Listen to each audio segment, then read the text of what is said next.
Recently, I asked for people to send letters in to me that their families wrote to them when they left a destructive cult, or the letters they wrote to a cult when they left. I got some interesting ones, so let's give one a read. Let's take a glimpse inside the mind of a person exiting a cult, knowing they're about to lose everything that's important to them for the sake of freedom.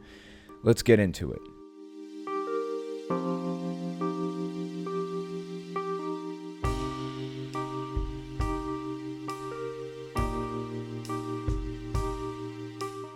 Now, before we get into it, I just want to mention if you like what I do and you want to see me continue to do it, you can support me a number of ways. The first way is Patreon. Supporting me there guarantees that I can talk about what I feel I should talk about, regardless of what YouTube's doing, regardless of whether or not it's considered ad safe. But if you want to get something back for your support, you can check out my Teespring, or you can check out my game store. I sell controller stands for every game system, from the original Nintendo and Sega Genesis to the Nintendo Switch and Xbox One. I also sell keychains, coin banks, and a number of other things, so give it a look. The game store can be found at telltaleatheist.com/3D store, and links to everything are in the description. Now let's take a look at this letter. I changed the names for the privacy of the person who wrote the letter. I gave it a read, and it looks like it was a letter written by an ex-Jehovah's Witness to an active, believing Jehovah's Witness. The letter is basically informing the person of the reasons why they're leaving the organization. Here's what it says. Dear Jason, I have a hard time confronting you. I don't know why, but I still do. I guess in some way, I still want your approval. But in this instance, I know it's not going to be there. I'm sure you're aware by this point that I've left the Witnesses and will no longer be a part of it. There are just so many things that I never knew before that I know now. I'm not sure what road I'll take religiously, if I even do. But if you care to know why I left, please read on, as I will do my best to explain it to you. But before I do,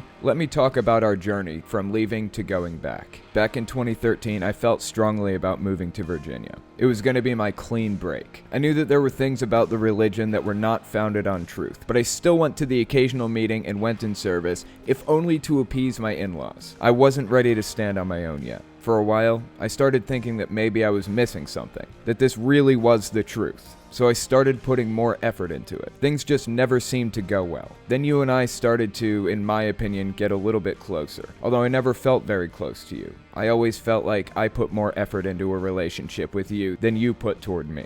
I'm not making accusations here. This is just how I viewed things. I understand we're both grown and have families, but phone calls are still easy to make. Anyways, you came to me and we talked about what we eventually wrote in the letters, where we stood up to mom and dad, and somehow I felt good about it when we cut them off. I remember the last time I spoke to them in 2014 and took my stand with you. But even that still didn't settle well with me. I pushed that feeling aside because I thought I was standing for truth and that what I was doing would eventually feel right. Then in 2016, my in-laws were finishing their house in Tennessee and they asked us to move near them. So we decided that maybe this would help us do better in the organization. So in 2017, we moved. Life became difficult there, and it was mostly for financial reasons. Jennifer's job was bad, and I wasn't getting paid well either. Not to mention the fact that my car had major problems, as you know. We barely kept our heads above water. This is the point at which my doubts came back, stronger than ever. So I did research, and I mean real, legitimate research. I'd heard some things about the organization that were quite disturbing. On top of those things, there are the doctrinal errors that I just can't ignore. And I'm going to try to keep it short here because I know that you won't believe me.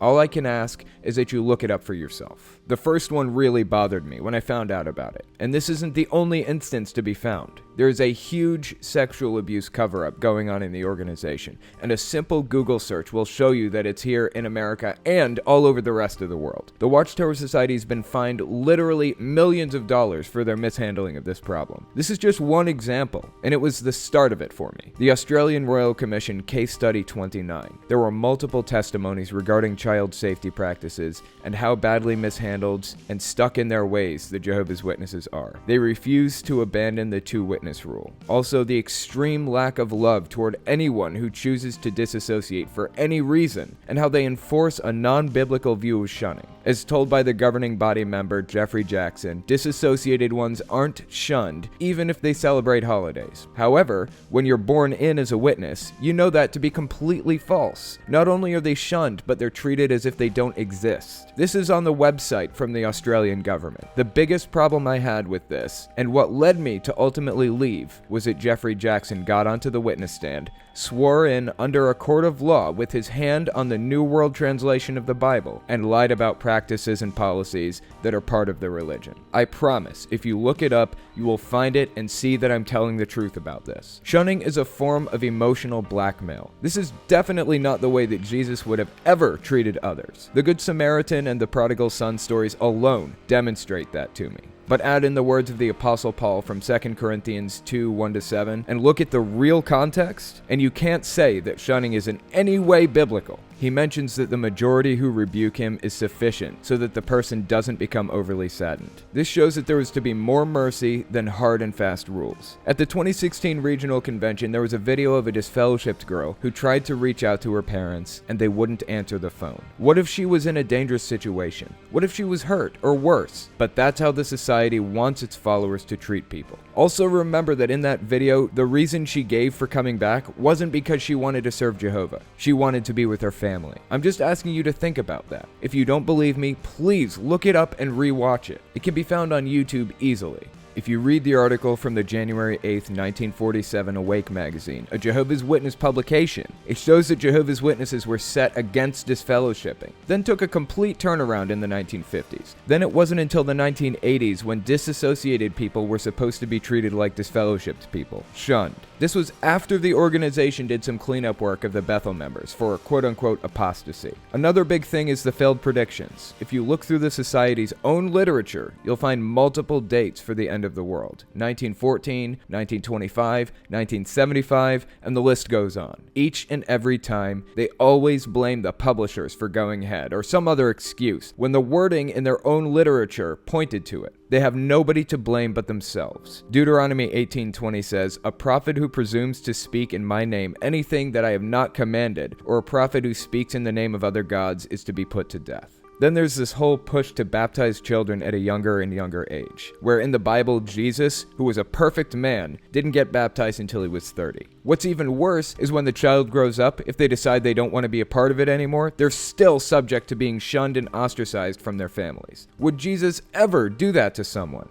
Not if you read The Prodigal Son. I want you to understand something. I didn't make this decision lightly, but when I went to the convention last year, it was awful. The fear-mongering and the guilt-tripping that was being pushed was terrible. I couldn't sit there and be told to just obey blindly, whether it seemed logical or not. Even Abraham questioned God about the destruction of Sodom and Gomorrah. So why can't we question the organization? There's more, but I'm guessing that some of this may be upsetting to you, or you won't believe what I'm saying anyways. Either way, I want you to know that I still love you unconditionally. You are always welcome in my life, and I'm willing to have a good conversation about this. The only boundary I'm gonna set is that I don't want to be guilt-tripped about my decision. For the first time in my life, since I left, things have been going fantastically. I've had good things happen to myself and Jennifer that we've never had happen before. I'm not ignorant to the fact that bad things still happen, but good things happen too, contrary to what the society says. I understand if you cut me off, but Jennifer and I made this decision together. I do hope that even if you do that, you'll at least listen to what I said and do your own research. Verify what I said here. I'm not bitter or angry, even though I did go through those emotions. I've gotten past them now. Again,